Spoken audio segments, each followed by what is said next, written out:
ওনার সন্তান দেন যে মারা গেছে ও কি আপনার সন্তান?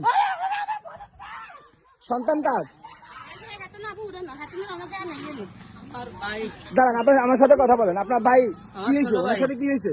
ওনার সাথে কি হয়েছে আমি বলতে পারি না। উনি আমার নানা বাড়িতে গেছে মুন্সিহাটের ওদিকে কালকে গেছিল। হ্যাঁ, এই দুটো আমি শুনছি। আমি ছিলাম আমার শ্বশুর বাড়িতে, ওখান থেকে আমি এখন খবর পাই এইমাত্র আসছি। ওনার লাশ কোথায় পাইছেন আপনারা? লাশ এখানে হেনালা খাদার ভিতরে পাওয়া গেছে। রাস্তার পাশে। উনি কি গাড়ি ঘোড়া নিয়ে আসছিল?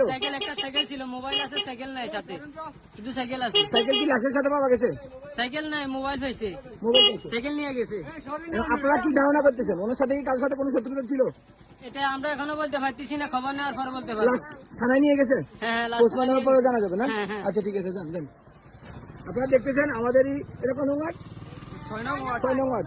2 দিন আগে আমাদের রাকিব নামে এখানে একটা ছেলেকে সন্ত্রাসীরা গিয়ে হামলা করে, যার কারণে গিয়ে রাকিব জায়গায় ডেথ ফিল হয়। এখন আবার 2 দিন পরে এই সেম জায়গায় দেখেন, আমি আপনাদেরকে দেখানোর চেষ্টা করি। সেম জায়গায় একটা ছেলেকে পাওয়া যায়, সেও মৃত লাশ। সামনে যে কালভেটটা দেখতেছেন, আমি আপনাদেরকে দেখাই। সামনে যে কালভেটটা দেখতেছেন একেবারে ওই কালভেটের নিচে, ওই কালভেটটাই নিচে ছেলে যেটা মারা গেছে ওর নাম কি? লাস্ট যেটা পাওয়া গেছে ওর নাম হচ্ছে সাদ্দাম। বয়স আনুমানিক 18 থেকে 19 হবে। বয়স 18 থেকে 19 হবে। হ্যাঁ,